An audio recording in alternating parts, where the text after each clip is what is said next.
दोस्तों, बहुत समय पहले की बात है। एक राज्य का राजा बहुत ही पराक्रमी था। वह राजा इतना ताकतवर था कि आसपास के राज्य उस राज्य पर आक्रमण करने से 100 बार सोचते थे। वहाँ के राजा और वहाँ की सेना बहुत ही ज़्यादा ताकतवर थे। राजा अपनी प्रजा के लिए हमेशा अच्छा काम करता था। प्रजा के लिए जो सबसे फायदेमंद चीज़ होती थी उसी चीज़ का फैसला लेता था। लेकिन जब राजा अपने घर की तरफ देखता था तो उसे बहुत ही चिंता होती थी। उस राजा के 2 पुत्र थे। उसका बड़ा पुत्र तो बहुत ही ज़्यादा ताकतवर था। वो हर चीज़ का हुनर सीख चुका था। तलवारबाजी हो, भाले से खेलना हो या आग से खेलना हो, वो हर तरह की चालबाजी से संपूर्ण था। उसे जो भी चीज़ सिखाई जाती वो बहुत ही जल्दी सीख लेता था। राज्य के सभी लोग यही कहते थे कि यह राजा का उत्तराधिकारी बनेगा। और एक छोटा पुत्र था जो बहुत ही ज़्यादा कमज़ोर था। वह कुछ भी नहीं सीख पाता था, ना तलवारबाजी ना युद्ध की रणनीतियाँ।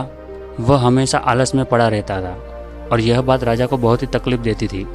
राजा चाहता था कि दोनों बच्चों को बराबर राज्य मिले, क्योंकि दोनों तो मेरे ही खून है। राजा को पता था कि यह बच्चा कमज़ोर है और ये कमज़ोर है, ये इसकी भी गलती नहीं है, लेकिन इसे कुछ बातों का ध्यान रखना होगा, तभी यह दूसरे जैसा पराक्रमी बन पाएगा। इस बात को ध्यान में रखते हुए एक बार राजा अपने छोटे पुत्र को एक आश्रम में ले गए और उसी आश्रम में ले गए जहाँ पर उस राजा ने अपनी शिक्षा ग्रहण की थी। उसी गुरु के पास अपने पुत्र को ले गए और गुरु से कहने लगे, हे गुरुवर, मैं चाहता हूँ कि मेरा बच्चा आपसे शिक्षा ग्रहण करे। यह कभी भी कुछ भी सीखना नहीं चाहता है। मेरा दूसरा बेटा तो बड़ा ही पराक्रमी है, वो राज्य को आज भी संभाल सकता है और ये हमेशा से मेरी चिंता का विषय बना है। मैं क्या करूँ? इसको भी आप मेरे दूसरे पुत्र की तरफ बड़ा बना दो। मैं चाहता हूँ कि दोनों पुत्रों को बराबर अधिकार मिले। मैं किसी के साथ भेदभाव नहीं करना चाहता। यह बात सुनकर वह गुरुदेव कहते हैं, मैं जानता हूँ इस पुत्र को क्या तकलीफ है। तुम कुछ दिनों के लिए इसे यहीं पर मेरे पास छोड़कर चले जाओ। मैं तुम्हें आश्वासन देता हूँ कि जब तुम वापस आओगे तो तुम्हें यह पुत्र नहीं दिखेगा।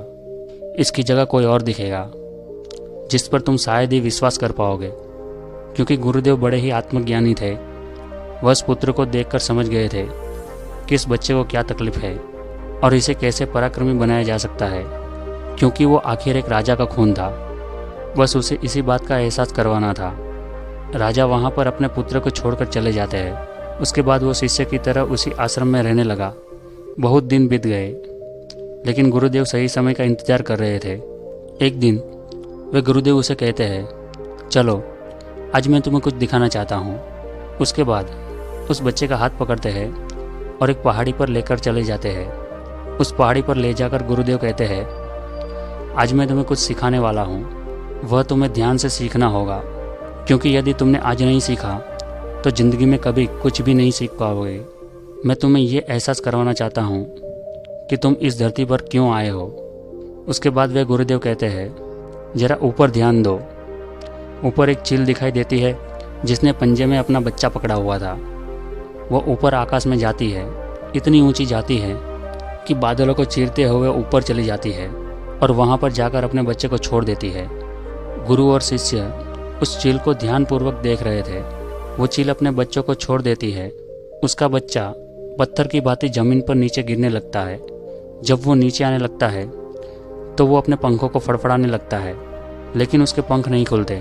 वो एक गोल पत्थर की तरह नीचे गिरने लगता है और जैसे ही वह नीचे गिरने वाला होता है, ऊपर से एक पंजा आता है और उसे पकड़ लेता है और वह पंजा उसकी माँ का होता है।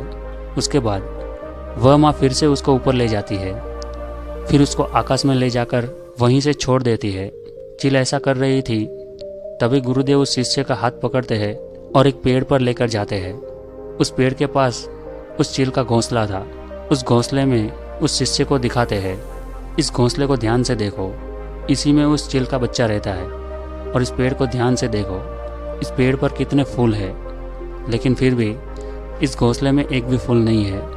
वो अपने कोमल बच्चों को इस फूल के अंदर रख सकती है, लेकिन वह जानती है कि फूलों में रहकर ये सिर्फ पंछी बनेंगे, लेकिन जब यह कांटे वाले घोंसले में रहेंगे तभी एक चील बन पाएंगे। और तुम भी एक राजा के बेटे हो, इसलिए तुम्हें इस तरीके से फूल में नहीं रखा जा सकता। तुम्हें भी कांटों में रहकर अपने आप को मजबूत बनाना होगा। और वह चील यही कर रही है। वो बार बार जाकर अपने बच्चे को नीचे पटक रही है ताकि वह उड़ना सीख सके। वो जिस चीज़ के लिए पैदा हुए हैं, वह जहाँ पर पैदा हुए हैं, वो माँ अपने बच्चों को सिखाना चाहती है, उसका एहसास कराना चाहती है।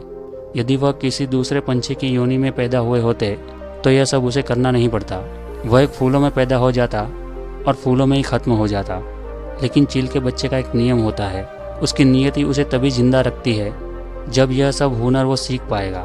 तुम भी एक राजा के बेटे हो, तुम्हें भी हुनर सीखना होगा, नहीं तो एक दिन मारे जाओगे। यह देखकर उस लड़के को बहुत कुछ सीखने को मिला और उसे समझ आ गया कि उसे अब क्या करना है।